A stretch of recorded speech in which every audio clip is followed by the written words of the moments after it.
Bismillahirrahmanirrahim. Assalamualaikum warahmatullahi wabarakatuh. Bismillahirrahmanirrahim. Alhamdulillahirabbil alamin. Wassalatu wassalamu ala asrofil anbiya'i wal mursalin wa ala alihi washabihi ajmain. Hadirin jamaah salat zuhur yang dirahmati Allah, marilah kita sama-sama bersyukur kepada Allah Subhanahu wa taala atas segala limpahan nikmat yang sampai dengan saat ini masih sama-sama kita rasakan, sehingga pada siang hari ini kita masih mampu menjalankan kewajiban-kewajiban kita, diantaranya itu saum Ramadan dan ibadah salat zuhur berjamaah di masjid yang kita cintai ini. Salawat beriring salam tak lupa kita aturkan kepada junjungan kita Nabi Muhammad sallallahu alaihi wasallam yang senantiasa kita nanti-nantikan syafaatnya di yaumil akhir nanti. Hadirin rahimahumullah, melanjutkan aktivitas rutin kita di bulan Ramadan ini, yaitu program tausiah ba'da zuhur. Alhamdulillah pada hari ini akan diisi oleh beliau Ustadz Syahrul. Beliau adalah salah satu pembina dari rumah Pondok Pesantren Tahfiz Quran Al-Fida yang ada di Skip.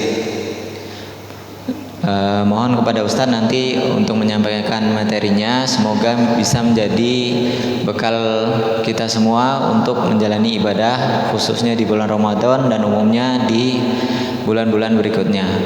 Dan nanti di akhir setelah tausiah akan ada sesi tanya jawab. Mungkin bagi Bapak Ibu yang akan bertanya dipersilakan. Mungkin beliau banyak ini tentang Al-Quran ya. Demikian pengantar dari saya. Selanjutnya waktu dan tempat kami persilakan pada Ustadz.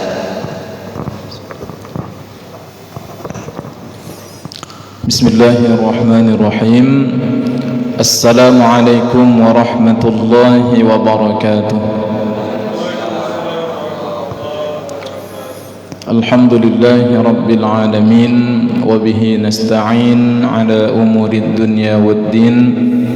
Assalatu wassalamu ala ashrafil anbiya'i wal mursalin, nabiyyina Muhammadin wa ala alihi wa sahbihi wa man tabi'ahu bi ihsanin ila yaumiddin.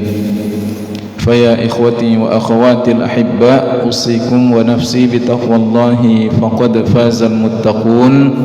يا أيها الذين آمنوا اتقوا الله وكونوا مع الصادقين. فقال تعالى في كتابه الكريم: أعوذ بالله من الشيطان الرجيم. بسم الله الرحمن الرحيم. إن هذا القرآن يهدي للتي هي أقوم ويبشر المؤمنين الذين يعملون الصالحات أن لهم أجرا كبيرا. وقال نبينا محمد صلى الله عليه وسلم: خيركم من تعلم القرآن وعلمه. صدق الله العظيم وصدق رسوله النبي الكريم ونحن على ذلك من الشاهدين إن شاء الله تعالى من الآمنين. Puji dan syukur kita haturkan kehadiran Allah atas segala limpahan rahmat, karunia, ma'unah, inayah, taufik dan hidayahnya, atas nikmat terbesar berupa keimanan, hidayah yang Allah sempurnakan dengan bertemu dengan bulan Ramadan. Setelah nikmat hidayah tadi, mudah-mudahan ini menjadi satu hal yang sangat kita syukuri sebagai nikmat terbesar yang Allah berikan kepada kita.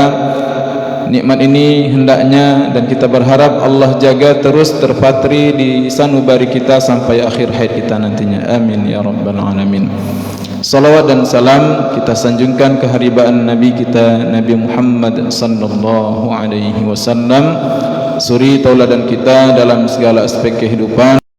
Mudah-mudahan pula kita termasuk dalam barisan umatnya yang istiqamah setia mengikuti sunnah-sunnah yang diajarkannya dalam setiap lini aspek kehidupan kita. Dan nanti kita berharap di hari kiamat beliau berkenan untuk memberikan syafaatnya kepada kita semua. Amin ya rabbal alamin. Bapak Ibu jamaah Masjid Al-Ikhlas di komplek kantor IPC atau Pelindo Bengkulu yang dirahmati Allah Subhanahu wa taala. Alhamdulillah, hari ini kita sudah di hari ke-9 masih ya. 9 Ramadan 1442 Hijriah, tanpa terasa ya, tanpa terasa. Dan ini adalah rangkaian dari mungkin kemarin-kemarin ada di antara kita yang berdoa ingin minta dipertemukan dengan bulan Ramadan, dan Allah kabulkan, Allah jawab, Allah pertemukan kita dengan bulan Ramadan. Tinggal bagaimana kita membuktikan apakah rasa ingin bertemu, pengakuan rindu kita kemarin ingin bertemu, untuk bertemu bulan Ramadan ini hanya sekedar gombalan saja, atau sesuatu yang terucap manis di bibir saja. Tapi ya tentu kita berharap apa yang kemarin sempat kita senandungkan dengan doa kita minta dipertemukan dengan bulan Ramadan benar adanya datang dari hati terdalam kita, karena kita ingin mendapatkan limpahan rahmat kasih sayang Allah Subhanahu wa taala di bulan Ramadan ini. Untuk menjaga semangat dalam Ramadan kita, tidak ada salahnya mungkin kita coba kembali mengulang-ulang kaji apa dan sebenarnya limpahan rahmat kasih sayang Allah Subhanahu wa taala yang tersimpan di bulan Ramadan ini. Saya ingin mengutip sebuah riwayat hadis yang diriwayatkan oleh Imam Ibnu Majah, lalu kemudian hadis ini statusnya disahihkan oleh Imam Al-Albani dalam Sahihul Jami'-nya.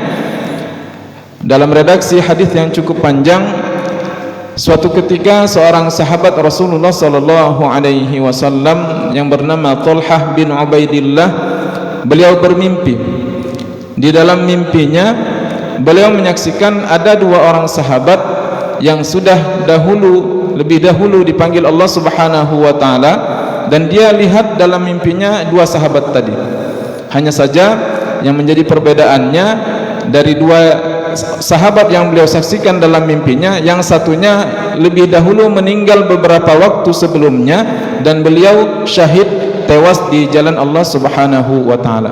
Sedangkan sahabat yang kedua, sahabat yang meninggal beberapa waktu setelahnya ya, dan dia mati atau meninggal dalam keadaan biasa saja, tidak dalam keadaan syahid dalam meninggikan kalimat Allah Subhanahu wa taala di medan perang ya.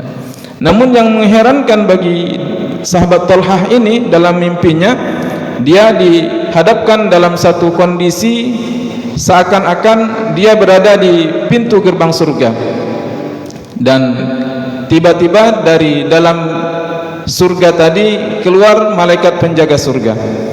Beliau penjaga pintu surga tadi, malaikat penjaga pintu surga tadi mempersilahkan sahabat yang B terlebih dahulu untuk masuk ke dalam surga ya. Padahal sahabat yang B tadi ini meninggal dalam keadaan tidak syahid, beliau meninggal belakangan ya. Sedangkan sahabat yang A itu baru dipersilahkan dalam waktu yang berselang cukup lama, baru dipersilahkan untuk masuk ke dalam surga ya. Lalu kemudian malaikat itu pun berucap, wahai Thalhah, kamu kembalilah ke alammu, belum waktunya kamu untuk masuk ke surga. Lalu kemudian dia pun terjaga dalam mimpinya sambil menyimpan rasa heran dan kagum dengan apa yang dia lihat dalam mimpinya. Keesokan harinya dia ceritakan mimpi itu di kalangan para sahabat. Lalu kemudian para sahabat pun menjadi gemuruh, bagaimana ini bisa terjadi? Para sahabat semua tentu meyakini tentang keutamaan fadilah dari jihad di jalan Allah Subhanahu wa taala, masuk surga tanpa hisab. Iya.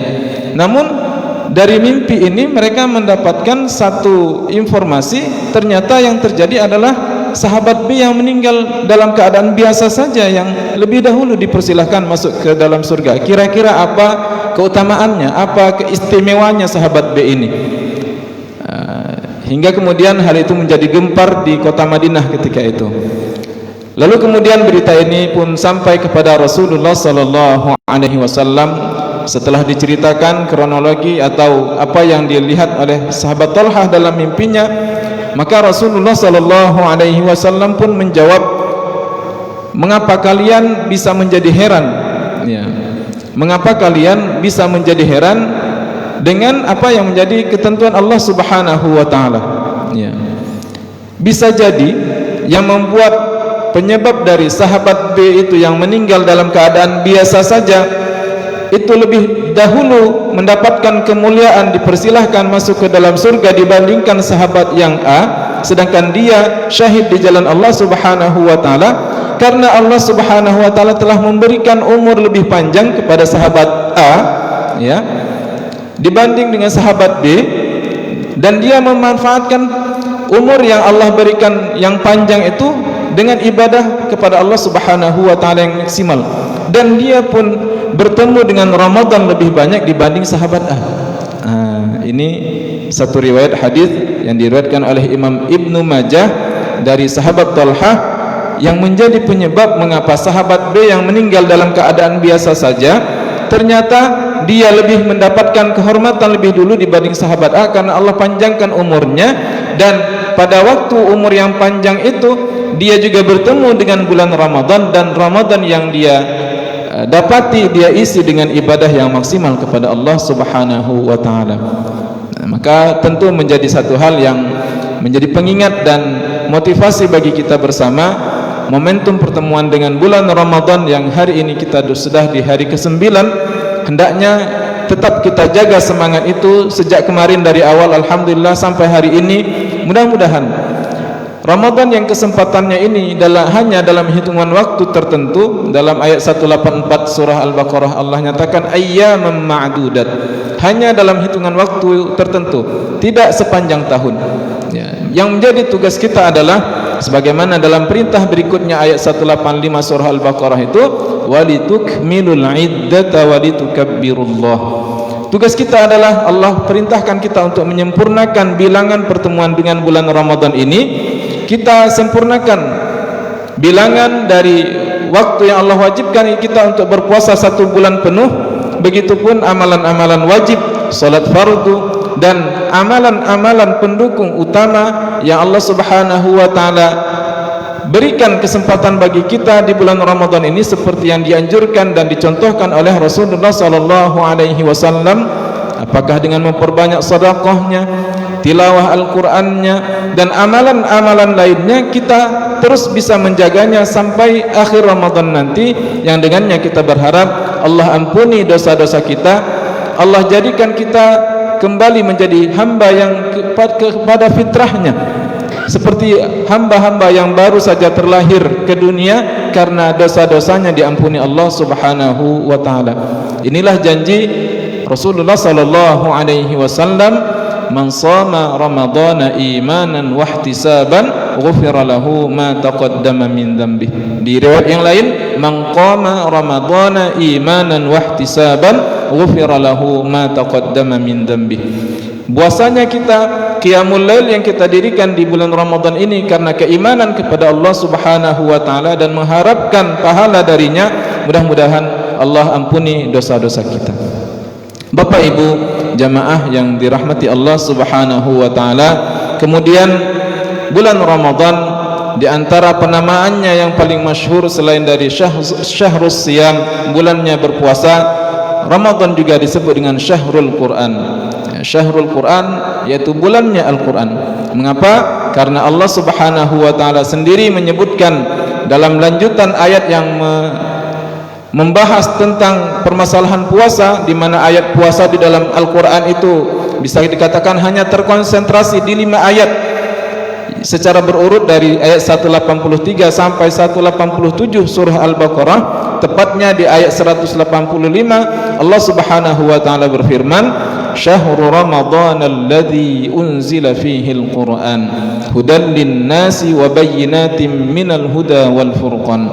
Bulan Ramadan yang padanya diturunkan Al-Quran sebagai petunjuk bagi manusia dan penjelas serta menjadi pembeda mana yang hak dan batil. Maka kemudian yang menjadi tugas kita selanjutnya adalah selain puasa yang menjadi kewajiban bagi kita, qiyamul lail di malamnya kita isi hari, siang, pagi, sore dan malam hari di bulan Ramadan ini dengan memperbanyak tilawah Al-Quran, ya. Hubungan antara puasa dengan Al-Quran itu menjadi satu hubungan yang sangat erat. Selain tadi di ayat 185 surah Al-Baqarah sendiri Allah nyatakan, ya, Rasulullah sallallahu alaihi wasallam juga bersabda, as-siyam wal Quran yashfa'ani lil 'abdi yaumal qiyamah. Puasa dan Al-Quran itu nanti pada hari kiamat akan memberikan syafaat bagi seorang hamba yang melakukan puasa dan berinteraksi dengan Al-Quran tersebut. Ya, puasa memberikan pembelaannya kepada Allah Subhanahu wa taala kepada seorang yang tadinya sudah divonis untuk masuk ke dalam neraka, naudzubillah. Namun puasa memberikan pembelaannya. Wahai Rabb, wahai Tuhan, dia telah mencegah dirinya untuk makan dan minum dari syahwatnya di siang hari, maka beri aku kesempatan untuk membelanya. Kemudian Al-Quran pun datang, wahai Rabb, wahai Tuhan, dia telah mencegah dirinya untuk terkantuk-kantuk, kemudian membaca Al-Quran, beri aku kesempatan untuk memberikan pembelaan kepadanya. Ya, maka Asyam, alhamdulillah hari ini kita sudah sampai di hari ke-9. Mudah-mudahan puasa kita begitupun dengan memperbanyak tilawah Al-Quran, Allah Subhanahu wa taala semakin memberikan limpahan rahmat dan kasih sayangnya kepada kita. Kalaupun naudzubillah tsumma naudzubillah, nanti pada hari kiamat kita tidak termasuk orang-orang yang beruntung karena banyaknya kesalahan dan dosa kita yang Allah sembunyikan dari pandangan manusia, tapi karena kita berusaha untuk tilawah Al-Quran, memperkuat interaksi kita kepada Al-Quran, lalu kemudian nanti pada hari kiamat Al-Quran akan datang membela kita dari murka Allah Subhanahu wa ta'ala. Hadirin jamaah yang dirahmati Allah Subhanahu wa ta'ala, selanjutnya kalau kita kembali untuk mengupas mengapa kita perlu untuk lebih intens lagi, lebih aktif lagi memperkuat interaksi kita kepada Al-Quran, akan banyak sekali tentu motivasi-motivasi yang kita dapatkan, baik itu dari Al-Quran sendiri maupun dari hadis Rasulullah sallallahu alaihi wasallam, mengapa kita perlu untuk membaca Al-Quran. Ya. Di dalam hadis yang diriwayatkan oleh Ibnu Mas'ud radhiyallahu anhu, Rasulullah sallallahu alaihi wasallam bersabda, man qara'a harfan min kitabillahi falahu hasanah wal hasanatu bi'ashri amsalha la aqulu alif lam mim harf walakinna alifun harf wa lam harf wa mim harf, atau kama qala sallallahu alaihi wasallam. Siapa yang membaca satu huruf dari Al-Quran, ya, maka baginya satu kebajikan, dan tiap satu kebajikan itu dikalikan, dilipat gandakan menjadi 10. Aku tidak mengatakan alif lam mim itu satu huruf, akan tetapi alif satu huruf, lam satu huruf, dan mim satu huruf. Jadi kalau misalkan kita baca alif lam mim, sudah 3 huruf, dikali dengan 10, sudah 30 kebaikan, peluang pahala yang kita dapatkan dari membaca alif lam mim saja. Ya, Masya Allah. Kalau kita baca Bismillahirrahmanirrahim, sudah ada 19 huruf kali 10. Masya Allah. Kita baca surah Al-Fatihah. Bapak Ibu sedang berkendara menuju tempat bekerja, baca surah Al-Fatihah. Baca surah-surah yang kita hafal. Ya. Ini Masya Allah kesempatan pahala yang luar biasa, begitu banyak bisa kita dapatkan dari membaca Al-Quran. Ya. Apakah kita tidak hafal surah-surah pendek, Al-Ikhlas, Ad-Duha, Insyirah, An-Nasr, dan surah-surah yang kita hafal? Ini peluang pahala yang bisa kita dapatkan di waktu-waktu yang kita mungkin merasa begitu repotnya kita dalam keseharian kita, begitu sibuknya kita dengan urusan kita, hingga kita mengaku tidak punya waktu untuk bersama Al-Quran. Ya. Mungkin kita perlu mereview lagi, mengevaluasi lagi waktu-waktu yang kita lalui dalam keseharian, kemudian kita mengaku tidak punya kesempatan untuk membaca Al-Quran, padahal peluang dari pahala yang kita bisa dapatkan dengan membaca Al-Quran itu begitu luar biasa. Ini konteks hadisnya tadi dijelaskan secara umum di luar Ramadan, apalagi di bulan Ramadan. tentu kesempatan pahalanya dilipat gandakan Allah Subhanahu wa taala berlipat-lipat lagi. Sebagaimana kita juga memahami dari hadis yang sangat populer, bulan Ramadan Allah lipat gandakan amalan wajib itu dilipat gandakan, amalan sunnah dihitung seperti melaksanakan amalan wajib. Maka amat merugi kita kalau waktu-waktu yang berlalu di bulan Ramadan ini dan kita tidak mengisinya lebih intens lagi bersama Al-Quran, karena Al-Quran dan puasa dan kesempatannya itu bertemu dalam satu momentum bulan Ramadan ini. Hendaknya Al-Quran ini menjadi satu hal yang punya porsi lebih dari setiap kita, memberikan target tertentu, misalkan minimal selama satu bulan Ramadan khatam 1 kali, 2 kali, bahkan 3 kali atau lebih Al-Quran, yang dengannya kita berharap nanti Al-Quran akan memberikan pembelaan kepada kita di hari kiamat, di mana tidak akan ada pembelaan. Yauma la yanfa'u malun wala banun illa man atallaha biqalbin salim. Tidak bermanfaat lagi harta dan anak-anak kita kecuali orang yang datang menghadap Allah Subhanahu wa taala dengan hati yang bersih. Dan di antara sarana yang sangat ampuh untuk mensucikan hati itulah dengan membaca Al-Quran.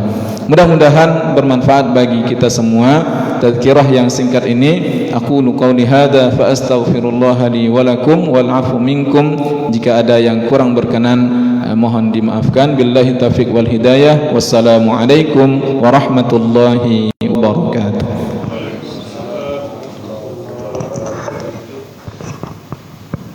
Terima kasih Ustaz atas penyampaian materinya. Selanjutnya adalah sesi tanya jawab. Dipersilakan pada Bapak Ibu yang ingin mengajukan pertanyaan, dipersilakan.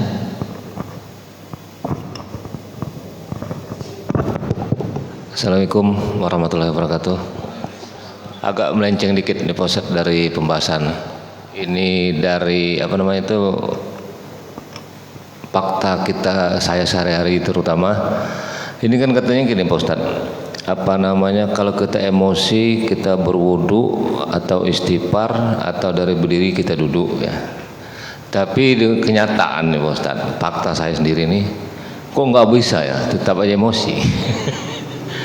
Saya nggak turun Pak Ustaz.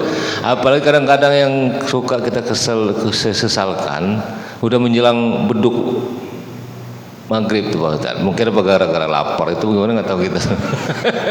Ini maksudnya gimana Pak Ustaz? Apa saya kurang konsen dari bacaan itu?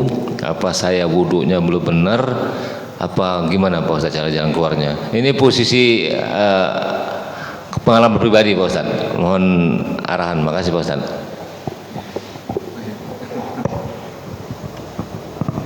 Ya, ini kita langsung coba jawab ya. Dengan Pak siapa Pak? Pak Midi ya. Ya, ini masalah tentu permasalahannya bisa kita simpulkan pengendalian diri atau lebih tepatnya memperkaya sabar di dalam diri untuk mengendalikan kemampuan mengendalikan emosi dalam keadaan memuncak. Kalau dari sisi hal-hal yang bersifat normatif, kita tentu sangat memahami dan mungkin tidak ada salahnya kita coba gali-gali kembali apa saja anjuran dari agama yang menyampaikan keutamaan dari supaya kita mampu mengendalikan emosi ya. Dalam banyak ayat maupun hadis Rasulullah sallallahu alaihi wasallam di antaranya bersabda, la taghdab walakal jannah. Jangan marah, niscaya Allah akan beri surga kepadamu. Masya Allah. Ini hadis ini dihafal oleh banyak anak TK Islam. Ya, termasuk anak saya menghafal hadis ini. Ketika keadaan kita sedang memuncak, dia baca hadis itu. Masya Allah. Ada yang mengingatkan kita, walaupun anak kita. Ya, biar nggak dimarahin. Ya, terakhir saya ada lihat video teman ya. Mereka lagi, anaknya itu masih sangat belia sekali, mungkin sekitar umur 4 sampai 5 tahun. Mereka tinggal di komplek perkampungan ya, dalam keadaan baru saja hujan ya, motornya itu diparkir di tempat yang teduh di dekat sisi rumah. Anaknya kemudian melumuri motor itu dengan lumpur ya. Kemudian ayahnya punya inisiatif di videoin, masya Allah, dengan bahasa Arab. Alhamdulillah anaknya diajarin bahasa Arab. Apa yang kita lakukan? La taghdab walakal jannah, kata anaknya. Enggak jadi marah bapaknya. Akhirnya masya Allah. Ya, ini tentu kita tidak meragukan apa yang menjadi anjuran atau perintah agama dalam keadaan emosi, dalam situasi memuncak. Di antara tips dan triknya, kita diperintahkan untuk melakukan beberapa tindakan. Kalau misalkan tadi kita dalam keadaan berdiri, maka upayakan untuk duduk. Dan di antara cara yang paling efektif juga untuk tidak memuncaknya amarah itu adalah dengan tidak berada di tempat itu. Pergi dari tempat itu, tapi juga tidak dilampiaskan ke tempat yang lain gitu ya. Ini mungkin kita pergi dari situ, tapi nanti banting pintu, apa kemudian dikeluarkan kata-kata mutiara yang tidak jelas gitu ya. Dan memang dalam permasalahan mengendalikan emosi ini, intinya kembali pada sabar. Sabar itu memang perlu dilatih. Di akhir ayat surah Ali Imran itu, di ayat ke-200, Allah Subhanahu wa taala berfirman, ya ayyuhalladzina amanu sabiru wasabiru. Yang uniknya dari redaksi ayat ini, kita orang-orang yang beriman diseru untuk diperintahkan untuk bersabar. Isbiru wasabiru. Diperintahkan untuk bersabar, dan bukan hanya sabar saja, isbiru saja, tapi wasabiru. Kalau isbiru itu diperintahkan untuk bersabar, sedangkan wasabiru itu diperintahkan untuk bersabar-sabar. Faham Pak ya? Bersabar, lalu kemudian bersabar-sabar. Walaupun misalkan, masya Allah, ini berat sekali godaannya untuk tidak memuncak amarah ini dilampiaskan, ya, maka yang menjadi tugas kita adalah bersabar-sabar, melatih kesabaran itu dengan bersabar-sabar. Maka kemudian mudah-mudahan nanti akan semakin terlatih kita untuk bisa mengendalikan emosi. Ya, karena Rasulullah Sallallahu Alaihi Wasallam dalam sabdanya itu di satu kesempatan beliau menyampaikan, laisal quwwati bukanlah kekuatan itu bagi siapa yang pandai bergulat, ya, atau memiliki kekuatan secara fisik, apakah bergulat ataupun olahraga lainnya, ataupun hal-hal yang bersifat mengandalkan kekuatan fisik. Bukanlah kekuatan itu hal-hal yang bersifat fisik, tapi kekuatan itulah ketika seorang mampu mengendalikan emosinya dalam keadaan memuncak. Dan tidak ada solusi untuk bisa melatih diri dari kesabaran kecuali bersabar-sabar. Ya, bersabar-sabar. Mudah-mudahan Allah bantu kita, selain tentunya memperbanyak doa dan hadis yang dianjurkan ketika kita marah tadi, misalkan dalam posisi berdiri, hendaknya kita duduk, tapi emosinya masih belum terkendali, berwudu. Ya, karena kemarahan itu datang dari syaitan, ya, maka redakan dia dengan hal-hal yang menyejukkan, yaitu dengan berwudu. Kalau ternyata juga tidak, bahkan perintahnya dilanjutkan dengan untuk mandi. Sudah sampai pernah mandi Pak? Enggak kan? Berarti perlu dilanjutkan. Kalau ternyata dengan wudu masih belum terkendali sepenuhnya, ya silahkan mandi. Perlu dicoba mungkin. Tapi jangan sampai dihempas-hempaskan gayungnya ya Pak. Ya, wallahu a'lam bishawab. Mudah-mudahan kita semua dimudahkan Allah dalam mengendalikan emosi. Amin ya rabbal alamin.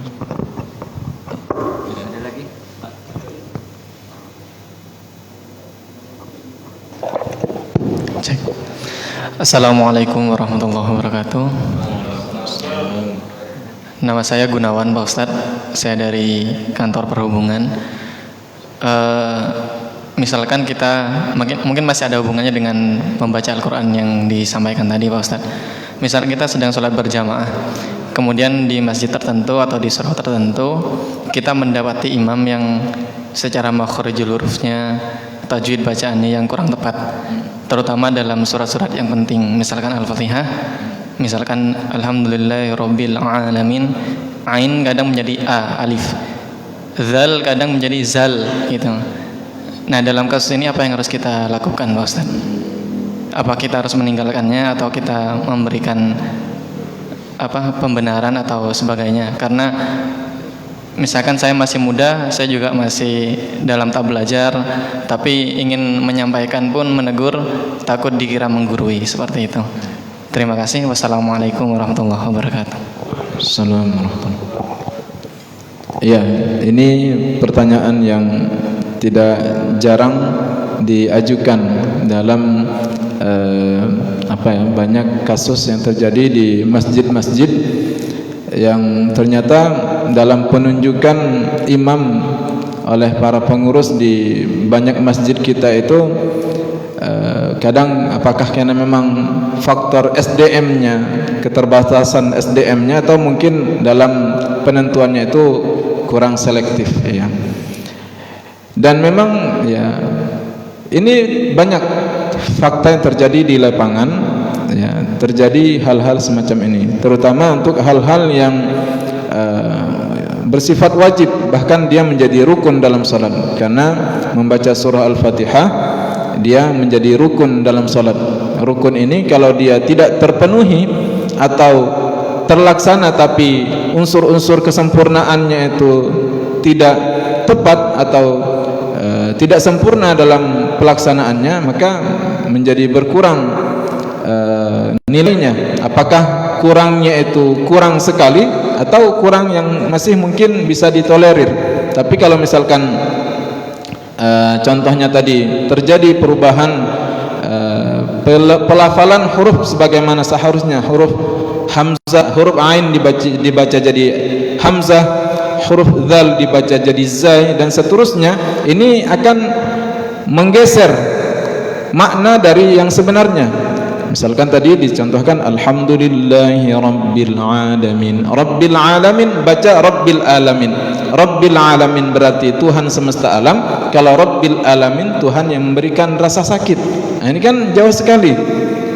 Qalbun dengan kalbun. Ya, ini menjadi sangat bergeser. Qalbun itu hati, kalau kalbun ya. Qul dengan kul. Qul huwallahu ahad.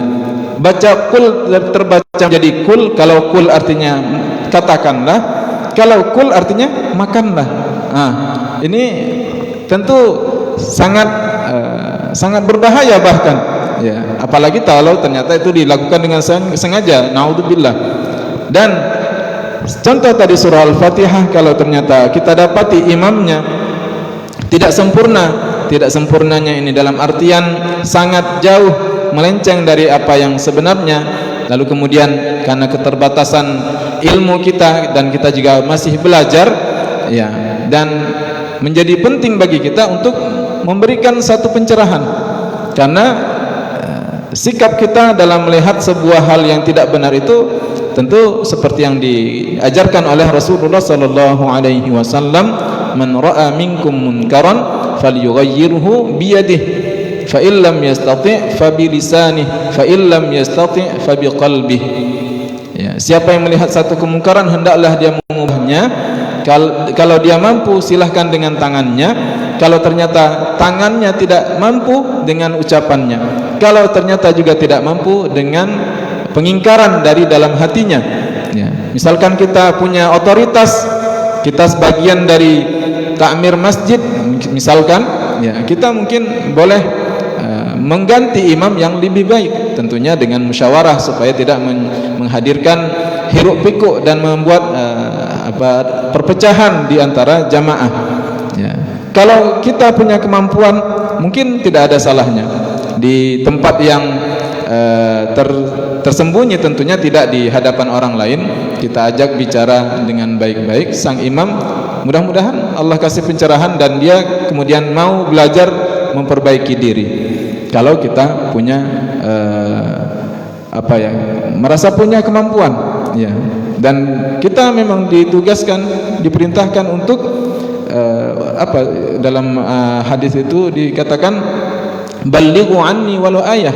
Kalau ayat itu yang kita fahami dan kita yakin kita bisa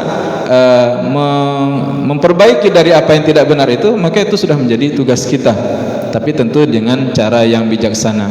Kalau mungkin tidak kepada orangnya langsung, mungkin kepada takmir masjidnya, supaya nanti ada pembicaraan bagaimana ini bisa kita perbaiki. Yang penting adalah kita bukan dalam rangka bangga-banggaan, niat kita ikhlaskan karena Allah Subhanahu wa taala, tentunya ingin memperbaiki keadaan.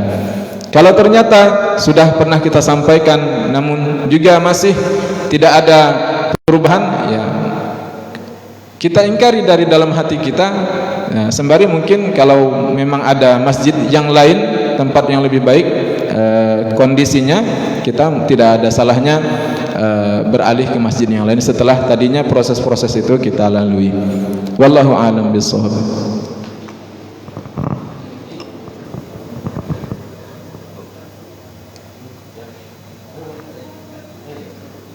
Ibu-ibu ada pertanyaan, Bu?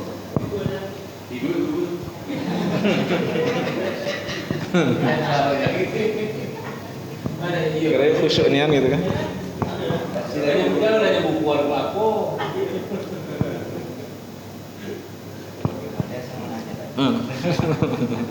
Moderatornya ini. Mau ikut nanya? Ya, ikutan nanya, Tat. Bulan Ramadan ini kan bulannya Al-Quran. Nah, kita punya banyak target-targetan. Biasanya yang umum itu dalam Ramadan biasanya menghatamkan 30 juz tilawah Qurannya. Tapi jadi gagal fokusnya itu karena Ramadan bulannya Al-Quran, tilawahnya cuma di Ramadan doang. Di bulan yang lainnya nggak menghatamkan Quran.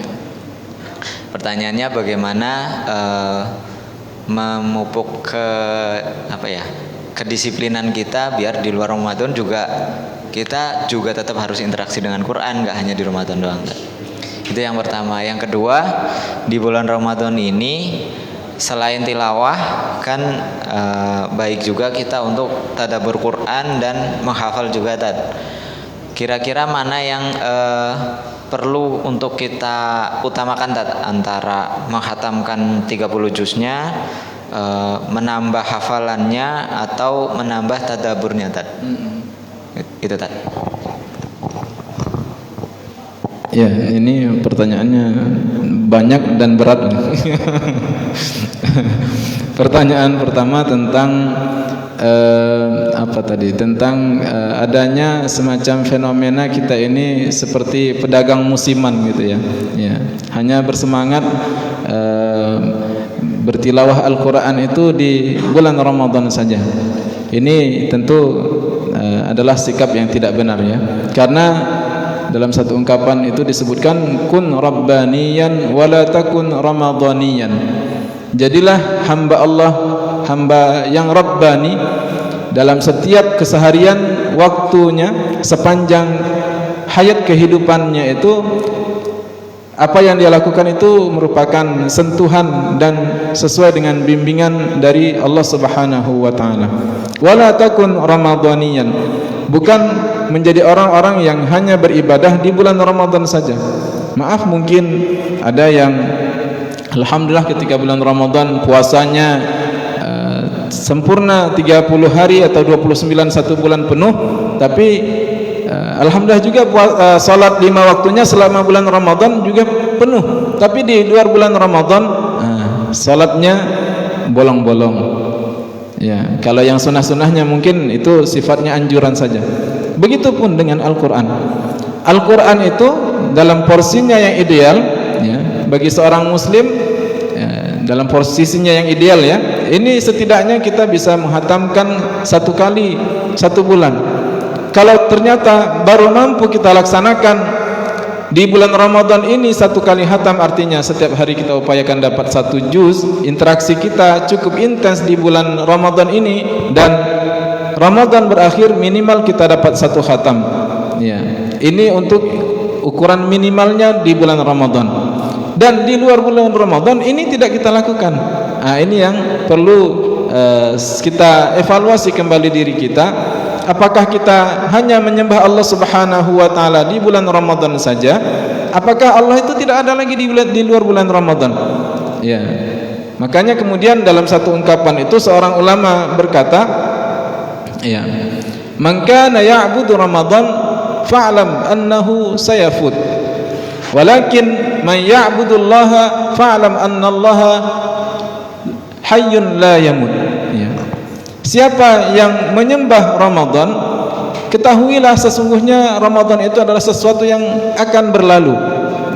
Tetapi siapa yang menyembah Allah Subhanahu wa taala, maka ketahuilah Allah itu maha hidup dan tidak pernah akan berlalu.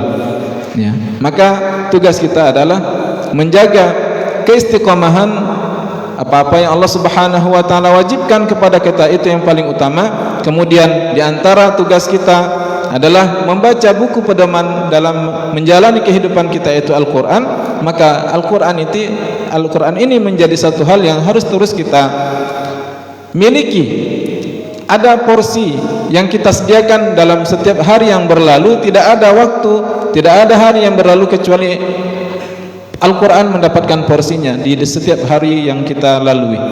Ya, begitupun tentunya di bulan Ramadan lebih giat lagi. Ini mungkin yang pertama. Kemudian dari berbagai macam pola interaksi kita terhadap Al-Quran, di antaranya apakah membacanya, kemudian mentadabburi, memahami, menghayati isi kandungannya. Kemudian di antara pola interaksi kita terhadap Al-Quran juga ada porsi menghafalnya. Dari hal-hal semacam ini, mana yang prioritas? Mana yang prioritas? Kesemuanya ini tidak untuk saling dibentur-benturkan. Kesemuanya menjadi hal yang sangat penting dan penting untuk kita dapatkan. Membacanya itu penting, mentadabburinya juga sangat penting, menghafalnya juga itu menjadi satu hal yang penting, yang dengannya kita berharap derajat kita nanti di sisi Allah Subhanahu wa taala akan ditinggikan. Ya. Namun ketika di bulan Ramadan, mana yang paling urgent? Ya. Kalau saya secara pribadi,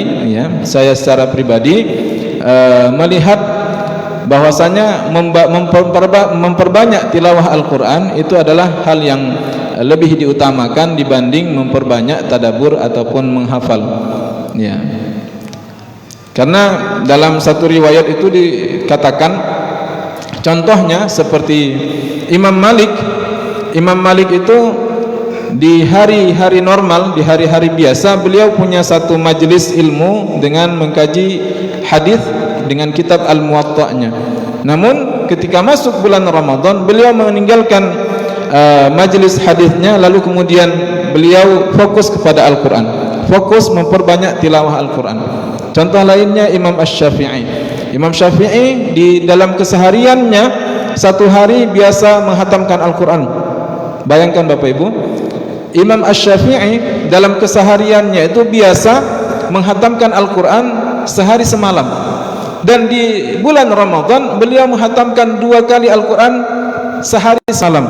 Artinya selama di bulan Ramadan beliau dapat 60 kali hatam. Kalau hitungan Ramadannya 30 hari, Masya Allah. Di mana posisi kita? Aina nahnu min Imam Syafi'i? Di mana posisi kita?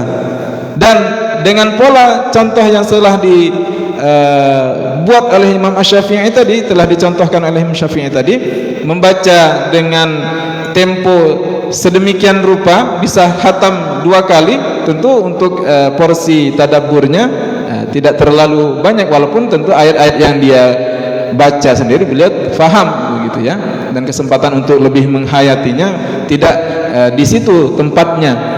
Di luar bulan Ramadan mungkin bisa mendapatkan porsi yang lebih tepat. Demikian, wallahu alam, itu mungkin dari saya.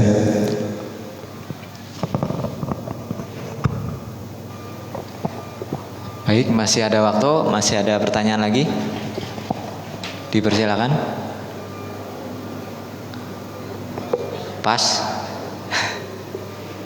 Kalau nggak ada kita tutup.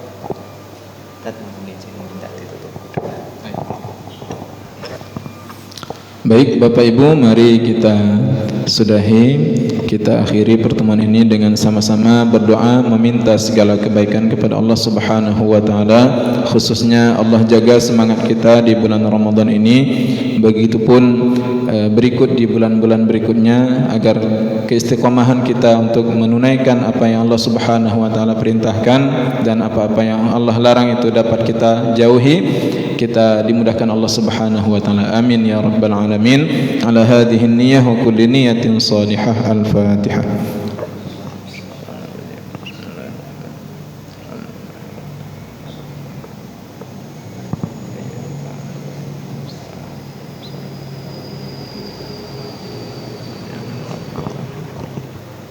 أعوذ بالله من الشيطان الرجيم. بسم الله الرحمن الرحيم.